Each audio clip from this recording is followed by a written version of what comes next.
மறவாமல் சப்ஸ்கிரைப் மற்றும் bell button அழுத்தவும்.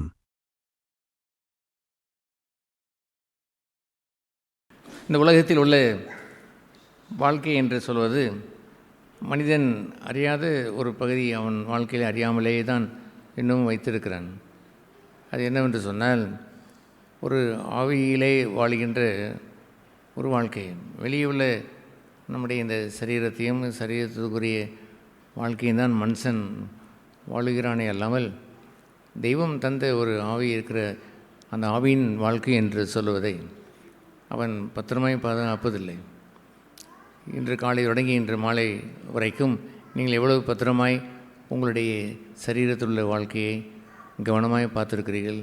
காலையில் எழுந்து முதல் மார்னிங் காஃபி டீ குடித்து அந்த நேரம் முதல் உங்களுடைய இந்த மாலை வரைக்கும் எவ்வளோ கடமைகளை உங்களுக்கென்று நீங்கள் செய்கிறீர்கள். சம்பாத்தியத்திற்கென்றும் அங்கும் இங்கும் ஓடுகிறீர்கள். எல்லாம் நாம் செய்வது அனைத்துமே இந்த சரீர பிரகாரமாய் வாழ்கின்ற ஒரு வாழ்க்கை தான். ஆகவே இது போன்ற ஒரு வாழ்க்கையவே பார்த்து கொண்டிருக்கிற ஒரு வாழ்க்கை என்று சொல்வது இந்த வேத புத்தகம் சொல்வது என்னவென்று சொன்னால், அவர்கள் மாம்சத்தின் கிரியைகளுக்கு உட்படுவார்கள் என்று எழுதியிருக்கிறது. அதுபோன்று மாம்சத்தின் கிரியை என்பது வேறு, ஆவியின் கனி என்று சொல்லுவது என்பது வேறு. மாம்சத்தின் கிரியை என்று சொல்வது ஒரு மனுஷன் அதை சதா அவன் கிரியை செய்து கொண்டே இருக்கக்கூடிய ஒரு சோர்வுக்குள் கொண்டு போய்விடும். ஆவியின் கனிகள் என்று சொல்கிற ஒரு வாழ்க்கை என்பது அது விதைக்கப்பட்டு தானாகவே முளைத்து வளர்ந்து செழித்து வளருகின்ற ஒரு கனியுள்ள வாழ்க்கை என்றும் கூறுகிறது. ஆகவே மனுஷன் அறியாது இருக்கிற ஒரு பகுதி என்னவென்று சொன்னால், இந்த பூமியிலே அவன் மகிழ்ச்சியாக இருப்பதற்கு எதையெல்லாமோ அவன் செய்ய முயற்சிக்கிறான். ஆனால் அவன் ஆவியில்தான் மெய்யான அந்த சந்தோஷம் இருக்கிறது, அந்த அன்பு இருக்கிறது, சமாதானம் இருக்கிறது. அதை அவன் அங்கே பெறாமல் வெளியே அதை பெற்றுக்கொள்ளலாம் என்று என்ன அவன் முயற்சிப்பது எல்லாமே அவனுக்கு அது கைகூடுவதில்லை என்று இந்த வேத புத்தகம் கூறுகிறது.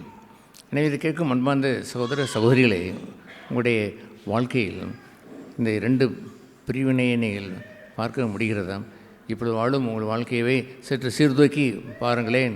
அந்த வாழ்க்கை எப்படி இருக்கிறது என்று சொன்னால், இந்த சரீரத்திற்காகவே தான் வாழ்கிறீர்கள். இந்த சரீரத்திற்குரிய வாழ்க்கை வேதம் பிரித்து எப்படி சொல்கிறது? மாம்சத்தின் கிரியைகள் என்று சொல்கிறது. அதை கலாத்தியர் என்ற ஒரு நிருபத்திலே அந்த 5ஆம் அதிகாரத்தில் நாம் இவ்வாறு வாசிக்கிறோம். என்ன அங்கே எழுதப்பட்டிருக்கிறது? 2 இருக்கிறது.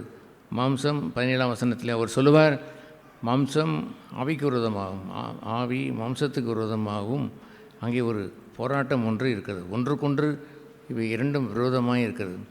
எது ஒன்றுக்கொன்று விரோதமாக இருக்கிறது என்பதை நாம் பளிச்சென்று பார்க்கிறோம் என்று சொன்னால், இந்த வெளியே உள்ள வாழ்க்கையை மாத்திரமே அதை மூழ்கி அதில் கடப்பதற்குத்தான் இந்த மாம்சம் விரும்புகிறது. எதை விரும்புவதில்லை என்று சொன்னால், அந்த மாம்சம் ஒரு ஆவியின்படியான வாழ்க்கையை தெரிந்து கொண்டு செழிப்பான வாழ்க்கையை வாழ வேண்டும் என்று இந்த மாம்சம் விரும்புவதே இல்லை. அவனுக்கு செழிப்பு என்று சொல்வதெல்லாம் அவன் பணம் வேண்டும், அவனுக்கு கார் வைத்திருக்க வேண்டும், பைக் வைத்திருக்க வேண்டும், அதை வாங்க வேண்டும், இதை வாங்க வேண்டும், இதைத்தான் அவன் செழிப்பு என்று அவன் எண்ணிக்கொண்டு வாழ்கிறான். ஆனால் வேதம் என்ன சொல்கிறது என்று சொன்னால், அவை அனைத்தும் மனுஷனுடைய மாம்சத்தினுடைய கிரியைகளுக்கு உட்பட்டு இருக்கிறது என்று அவர் சொல்லுவார். அதை அடுத்து சொல்கிற இன்னொரு பகுதி என்னவென்றால், 22ஆம் வசனத்திலே ஆவியின் கனியோ என்று அவர் எழுதுவார். 19ஆம் வசனத்திலே மாம்சத்தின் கிரியைகள் என்று சொல்லுவார். இந்த 22ஆம் வசனத்திலே ஆவியின் கனியோ என்று சொல்லுவார். இந்த மாம்சத்தினுடைய கிரியைகள் வெளியரங்கமாக இருக்கிறது என்று சொல்லுவார். இந்த ஆவியின் கனியோ உள்ளான ஒரு வாழ்க்கை. ஆகவே மனுஷன் வெளியே பிரகாரமான வாழ்க்கையைத்தான் விரும்புகிறான். அவனைப் போல் நான் மாற வேண்டும், அல்லது நான் இப்படி இருந்தால் அவன் என்னை பற்றி அவன் என்ன எண்ணுவான், நானும் பணம் வைத்திருக்க வேண்டும், நானும் வீடு கட்ட வேண்டும், கார் வாங்க வேண்டும், பைக் வாங்க வேண்டும், என்னவெல்லாமோ அவன் செய்வதெல்லாம் வெளியரங்கத்திற்குரிய வாழ்க்கை தானே அல்லாமல் அவனுடைய ஆவி உள்ளே ஒன்று இருக்கிறதை அதை அவன் கவனிக்காதபடினாலே அந்த மறைந்திருக்கிற ஒரு வாழ்க்கை அவனுக்குள்ளே தங்கியிருக்க வேண்டிய அந்த அன்பு, சந்தோஷம், சமாதானம், சாந்தம், இச்சையடக்கம் என்ற ஒரு அற்புதமான ஒரு நல்ல வாழ்க்கை இருக்கிறதே, அதை அவன் பார்ப்பதே இல்லை. ஏனென்றால் அது அவனுக்கு உள்ளே இருக்கக்கூடிய ஒரு வாழ்க்கை. ஆகவே மனுஷன் என்ன எண்ணுகிறான்?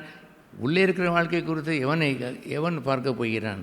நாம் என்ன விரும்புகிறோமோ அதை செய்துவிட்டு நாம் புசித்தோம், குடித்தோம், முன்பு மறித்தோம், செத்துப்போவோம் என்று அவன் வாழ்கிறானே அல்லாமல் அவன் தன்னுடைய ஆவியின் பிழைத்து வாழ வேண்டும் என்று அவன் எண்ணுவதே இல்லை.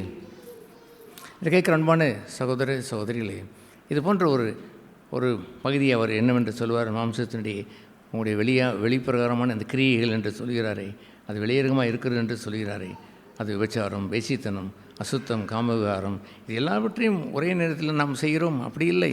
ஒரு மனுஷன் வேசித்தனம் செய்கிறான் அல்லது காமவிகாரம் கொண்டிருக்கிறான் அல்லது அங்கே கீழே வாசிக்கிறதை போலவே அவன் விரோதங்கள் வைத்திருக்கிறான், சண்டை போடுகிறான் என்று சொல்லுவான். மொத்தமாக எல்லாவற்றையும் வைத்துக் கொள்கிறான். அவ்வப்பொழுது அது எல்லாவற்றையும் அவன் கையாளுகிறான். அவனுக்கு தெரிந்ததெல்லாம் அதுதான். இதை எப்படி ஜெயிக்க முடியும் என்று சொன்னால் தீமையினால் தான் ஜெயிக்க முடியும் என்று அவன் எண்ணுவான். முல்லை முள்ளால் தான் எடுக்க வேண்டும் என்று அவன் கூறிக்கொள்வான். எதையாயிலும் அந்த உலகத்தில் உள்ள இந்த புராணங்களை வைத்து கொண்டு தனக்கு ஏற்றாற்போல் அதை வகுத்து வாழ்கிறானே அல்லாமல் இறைவன் விரும்புகின்ற அந்த ஆவியின் அவனுக்கு உள்ளே இருக்கக்கூடிய ஒரு வாழ்க்கை இருக்கிறதே, அந்த உள்ளான மனுஷன் என்ற வாழ்க்கை, அதை குறித்து கவலைப்படுவதே இல்லை.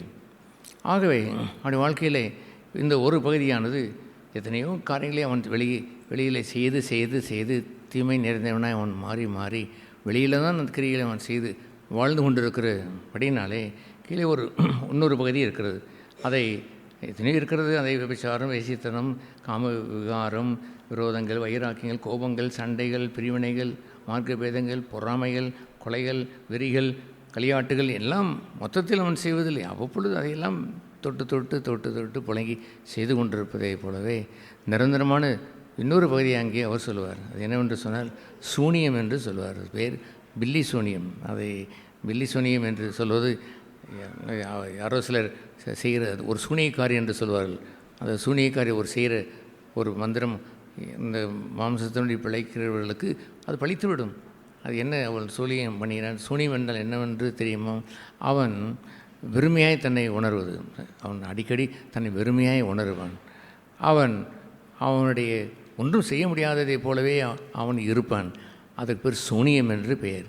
அவனுடைய வாழ்க்கை, இந்த வெளியரங்கமான வாழ்க்கை அத்தனையுமே சூனியம்தான். அதை வேத புத்தகம் சொல்லும் பொழுது மாயை எல்லாம் மாயை என்று சொன்னால் அதெல்லாம் ஒன்றும் பிரயோஜனம் இல்லை என்று தான் அர்த்தம். அதை விட இன்னொன்று இருக்கிறதே, அதுதான் சூனியம்.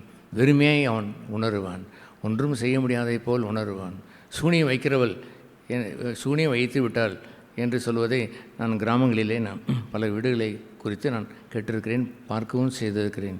அது என்னவென்றால், நன்றாகத்தான் வேலை செய்து கொண்டு தான் திடீரென்று சூனியமாகிவிட்டான். ஒன்றும் அவன் செய்ய மாட்டான். அவன் பத என்று அவன் பார்ப்பான், ஒரு வேலையும் செய்ய மாட்டான்.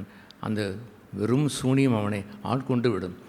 அதை யாரோ சூனியம் வைத்து விட்டால் என்று அந்த சூனியத்தை எடுக்கலாமா என்று கூட யோசித்து கொண்டு பேசி கொண்டிருப்பதை பல சமயங்களில் நான் கேட்டிருக்கிறேன்.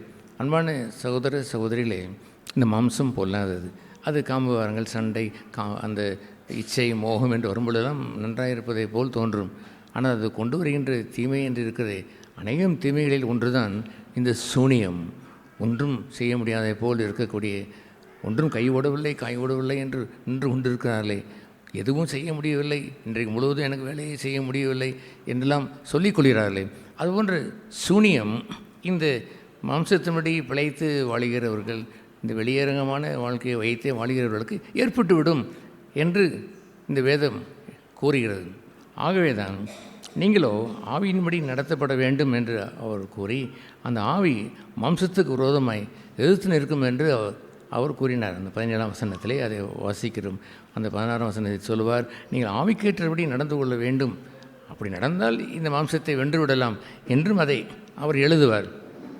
இது கேட்குற அன்பான சகோதர சகோதரிகளே, உங்களுடைய வாழ்க்கையிலே உங்களுக்குள் ஒரு ஆவி இருக்கிறது என்று அறிவிடலாம். இறைவன் மனுஷனை சிருஷ்டித்த பொழுது சரீரம் என்று சொல்வதெல்லாம் மண் போல தான் வைத்திருந்தார். அதிலே அவர் தன்னுடைய ஜீவ சுவாசத்தை அவர் ஊதிய பொழுது அவன் ஜீவ ஆத்மாவானான். அவன் தெய்வத்தால் உருவாக்கப்பட்ட ஒரு மேன்மையான அந்த ஜீவ ஆத்மாவை, உள்ளான மனிதனை மறந்துவிட்டு இந்த மண்ணுக்காகவே, இந்த உடலுக்காகவே அவன் வாழ்கின்ற ஒரு வாழ்க்கை இருக்கிறதே, அதற்கு பெயர் தான் மாம்சத்தின் கிரியில் என்று பெயர். நீங்கள் ஆவியின்படி ஒரு நல்ல வாழ்க்கையை வாழ வேண்டும் என்று தான் தெய்வம் விரும்புகிறார். உங்களுடைய வாழ்க்கையிலே அவ்வப்பொழுது ஒரு சூனியம் கவுகிறது பார்த்தீங்களா, அது யாரையும் விட்டு வைப்பது இல்லை. அது அது வறண்ட வாழ்க்கையை வாழ்கிறவர்கள், செழித்த வாழ்க்கையை வாழ்கிறவர்கள் அல்ல. ஆவியிலே இங்கே கீழே என்ன எழுதியிருக்கிறது?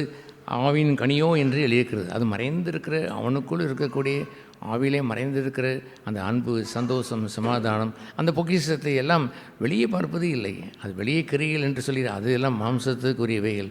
இது எல்லாம் அவன் உள்ளே பெற்றிருக்கிறவைகள். மனுஷன் தன் உள்ளே பெற்றிருக்கிற அந்த வாழ்க்கையை குறித்து அக்கறையற்று இருக்கிறான். அவன் உள்ளே சமாதானம் இல்லாவிட்டாலும் ஏனோதானே என்று வாழுகிறான். உள்ளே அவனுக்கு அன்பு இல்லாவிட்டாலும் அங்கே ஒரு வெறி உண்டானதை போல, பகை உண்டானதை போல் இருந்தால் அதை குறித்து அவன் கவலைப்படுவது இல்லை. சந்தோஷத்தை உள்ளத்தில் வைத்திருக்க வேண்டும் என்று விரும்பாமல் அதையும் வெளியிலே தான் அவன் தேடி அந்த சந்தோஷத்தை காம விவகாரத்திலேயோ இந்த உலகத்தின் ஆடம்பரத்திலேயோ ஏதோ ஒரு தீனியிலேயோ வைத்து அவன் சந்தோஷப்படலாம் என்று அவன் யோசிக்கிறான். ஆகவே ஒரு மனுஷன் இந்த பூமியிலே அறிந்து வாழ வேண்டிய ஒரு வாழ்க்கை என்னவென்றால், விழிப்புள்ள ஜீவியம் என்னவென்றால், தனக்குள் இருக்கக்கூடிய அந்த உள்ளான மனுஷனை குறித்து அவன் அக்கறை கொண்டிருக்க வேண்டும். இந்த வேத புத்தகத்திலே ஒரு இடத்துல இயேசு பெருமான் சொன்னார், இந்த அசுத்த ஆவி என்று சொல்வது அந்த மனுஷனை பிடித்து கொள்கின்ற ஒரு ஆவி, வெளியுள்ள கிரியைகளை தூண்டுகின்ற ஒன்றிற்கு பெயர் தான் அசுத்தமான காரியங்களை செய்கிற அந்த ஆவி என்று பெயர். அந்த ஆவி வறண்ட இடத்தைத்தான் தேடும் என்று எழுதியிருக்கிறது. வறட்சியான ஆவியிலே செழிப்பில்லாத, ஒரு மகிழ்ச்சி இல்லாத, வறண்ட கனியில்லாத வாழ்க்கையை யார் வாழ்கிறார்களோ அவர்களை பிடித்து கொள்ள வேண்டும் என்று தான் அந்த ஆவி புறப்பட்டு வரும் என்று சொன்னார். வறண்ட இடங்களுக்கெல்லாம் அது போய்விட்டு அது என்ன செய்யும் என்று அந்த தன்னுடைய மத்தேயு எழுதின சுவிசேஷம் அந்த 12ஆம் அதிகாரத்தில் அவர் எடுத்து அதை கூறும் பொழுது என்ன சொல்லுவார்? அது வறட்சியான இடத்துலாம் போய்விட்டு ஒரு மனுஷனிடத்தில் வரும் பொழுது அது வெற்றிடமாக இருந்தால், வெறுமையாக இருந்தால், எம்டியாக இருந்தால், ஒன்றுமே இல்லாத போல் சூனியமாய் அது இருந்தால், அவனை 7 ஆவி, கெட்ட ஆவி பிடித்து இன்னும் மோசமாய் அவனை மாற்றி முந்தின நிலைமையை விட மோசமாய் பிந்தின நிலை மாறியது என்று சொல்லுகின்றதை போல் மோசமான கெட்டவனாய் மாறிவிடுவான். கொஞ்சம் கொஞ்சம் கெட்ட பழக்கத்தை செய்து கொண்டிருந்த அவன் இப்பொழுது மோசமான கெட்டவனாய் மாறுவதற்கு எது வழிவகுத்தது தெரியுமா? அவன் சூனியமாக இருக்கிறான், அவன் வெற்றிடமாக இருக்கிறான். ஆகவே இயேசு பெருமான் இந்த எபேசியர்களின் நிருபம் அந்த 4ஆம் அதிகாரத்தில் அவர் சொல்லும் பொழுது, கிறிஸ்து உங்களிடத்திலே உங்கள் இருதயத்திலே வாசமாய் இருப்பாராக என்று கூறுவார். எப்படி அதை அவர் கூறுவார்? அந்த எபேசியர் 4ஆவது அதிகாரத்திலே 17ஆம் வசனத்திலே, விசுவாசத்தினாலே கிறிஸ்து உங்கள் இருதயங்களிலே வாசமாய் இருப்பாராக. அப்படி நீங்கள் வேரூன்றி நிலை பெற்றவர்களாக இருக்க வேண்டும் என்று அதை விரும்பினார்.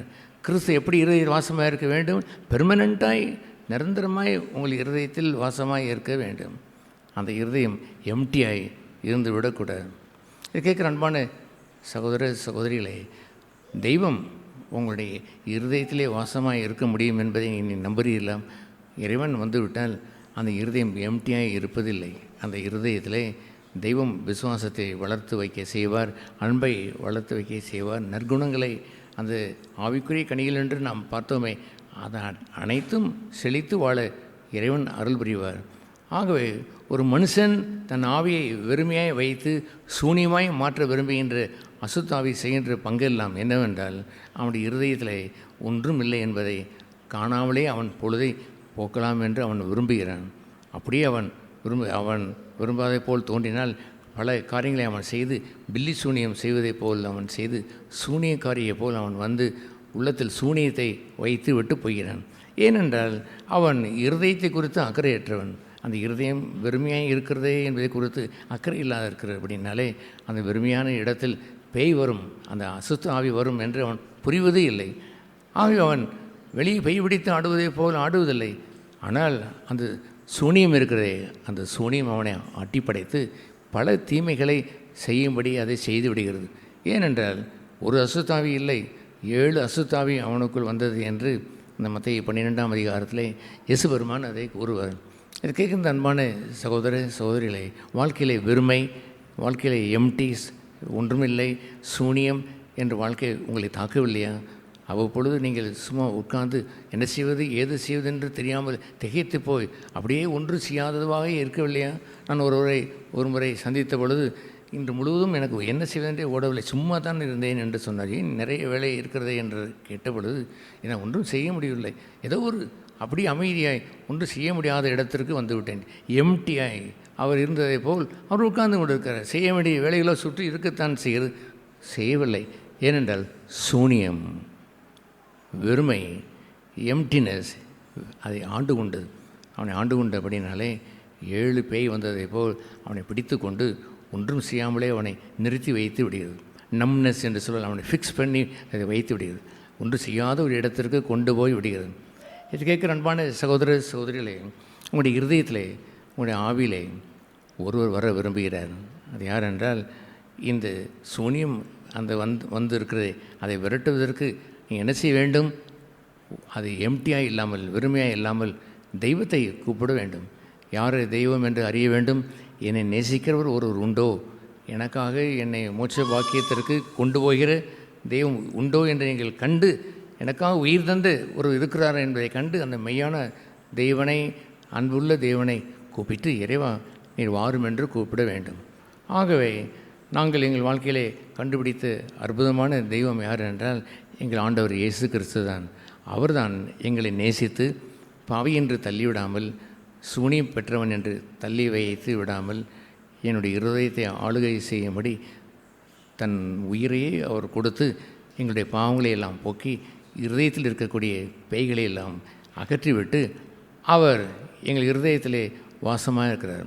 கிறிஸ்து எங்கள் இருதயத்திலே வாசமாக இருக்கிறபடினால் அவருடைய நாமத்தின் மேல் விசுவாசம் உள்ளவர்களாய் அவரை ஏற்றுக்கொண்டவர்கள், தன்னுடைய இருதயத்தில் ஏற்றுக்கொண்டவர்கள் எத்தனை பேர்களோ அத்தனை பேர்களும் தெய்வகுமாரர்களாய் மாறி தங்கள் ஆவியிலே, உள்ளான வாழ்க்கையிலே கனியுள்ள வாழ்க்கையை வாழுவார்கள். ஆகவே இயேசுபிரான் ஒரு முறை சகை என்ற ஒரு மனுஷனுடைய வீட்டிற்கு அவர் சென்ற பொழுது அவன் பொல்லாதவன். அந்த வீடு என்று சொல்வது நம்முடைய இருதயம் தான். நம்முடைய எல்லோருடைய வாழ்க்கையிலே உள்ள இருதயம் தான் நம்முடைய வீடு. இருதயத்திலிருந்தான் எல்லா கேடுபாடுகளும் புறப்பட்டு வருகிறது என்று எழுதியிருக்கிறது. அவன் வீட்டிற்குள் சென்ற உடனே வாசலில் உள்ளே நுழைகிற பொழுதே அவன் திருந்தி வாழ ஆரம்பித்து விட்டான். இயேசு பெருமானே, நீ உள்ளே வருவதற்கு நான் அருகதையற்றவன், நான் பொல்லாதவன், நான் மோசமானவன், திருடன், நான் பலரை வஞ்சனை புரிந்து பலருடைய பணத்தை நான் அதிகமாக நான் வாங்கி வைத்திருக்கிறேன், அதையெல்லாம் நான் இப்பொழுது திருப்பி கொடுத்து சரி செய்து விடுவேன் என்று சொன்னார். இயேசுபிரான் என்ன சொன்னார் தெரியுமா? இந்த வீட்டிற்கு, இந்த இருதயத்திற்கு ஒரு நல்ல செய்தி உண்டானது, ரட்சிப்பு உண்டானது, இவன் பாதுகாக்கப்பட்டான் என்று சொன்னார். ஆகவே உங்கள் வீட்டிற்குள் கிறிஸ்து இருந்தால் நீங்கள் பாதுகாக்கப்பட்டு இருப்பீர்கள். இல்லை என்றால் உள்ளே வருகின்ற அந்த அசுத்தாவையானது முன்னிலைமை விட பின்னிலைமை மோசமாய் மாறும்படி அவன் செய்வான். அவன் ஒரு அசுத்தாவியாக இல்லை, இப்படி 7 அசுத்தாவி புறப்பட்டு வந்து அவனை ஆட்கொண்டு சின்னாபின்னமாய் ஆக்கிவிடும். அவனுடைய சந்தோஷத்தை, சமாதானத்தை, தெய்வத்திற்குரிய அந்த சிநேகத்தை எல்லாம் பிய்த்து போட்டுவிடும். ஆகவே இதை கேட்குற அன்பான சகோதரர்களே, உங்கள் வீட்டிற்கு, உங்கள் இருதயத்திற்கு இயேசு வேண்டாமா? அந்த சகை வீட்டிற்கு அவன் கூப்பிட்டு சென்ற பொழுது அந்த இருதயம் சுத்தமாகி போய்விட்டது. இயேசு சொன்னார், இந்த வீட்டுக்கு ரட்சிப்பு வந்தது என்றும் சொன்னார். மார்த்தாள் என்ற ஒரு பெண்மணி அவரை வருந்தி வீட்டிற்கு கூப்பிட்டு வருவாள். இயேசுபிரான் அந்த வீட்டிற்கு சென்று அமர்ந்தார் என்று எழுதியிருக்கிறது. இன்னொருவன் சீமோன் என்ற ஒரு மனுஷன் தன் வீட்டிற்கு அவரை அழைத்தான் என்று சொல்வான். பேதுருடைய மாமி அவரை வீட்டிற்கு அழைத்தாள் என்று சொல்வான். இப்படி அழைக்கப்பட்ட எல்லாருடைய வீட்டிலேயும் மகிழ்ச்சி உண்டானது. ஒரு வீடாவது சிதைந்து போகவில்லை. உங்கள் வீடு பாழாகி போகாமல் நல்ல சீரும் சிறப்பாக வாழ வேண்டும் என்றால், நல்ல ஆவிக்குரிய செழிப்போடு அந்தரங்க வாழ்க்கையிலே உங்களுடைய ஒருவரும் காணாது அங்கேயே இருக்க வேண்டும். அதுதான் செழிப்பு. அல்லாமல் உங்களை வெளியே வைத்திருக்கிற காரையும் பங்களாவை வைத்து இவன் சந்தோஷமான மனுஷன் என்று நீங்கள் வேண்டுமானாலும் சொல்லிக்கொள்ளலாம்.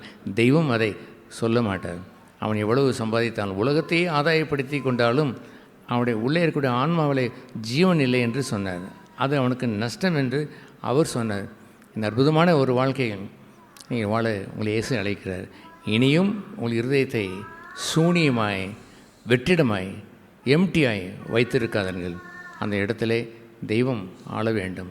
வாசித்த அந்த தெய்வ வசனத்தை போலவே, அந்த எபேசியில் வாசித்த அந்த வசனத்தை 4ஆம் அதிகாரத்திலே போலவே கிறிஸ்து தெய்வம் அந்த இருதயத்தை ஆண்டு கொள்ள வேண்டும். உங்களுடைய அந்த தெய்வ அன்பை அங்கே அவர் ஊற்றுவார். நீங்கள் அன்பிலே வளர்ந்து கனியுள்ள வாழ்க்கையை நீங்கள் வாழ்ந்துவிட முடியும். இறைவன் இயேசு அந்த அருளை, அந்த கிருபை எல்லோருக்கும் தர அருள் புரிவாராக. மறவாமல் சப்ஸ்கிரைப் மற்றும் பெல் பட்டன் அழுத்தவும்.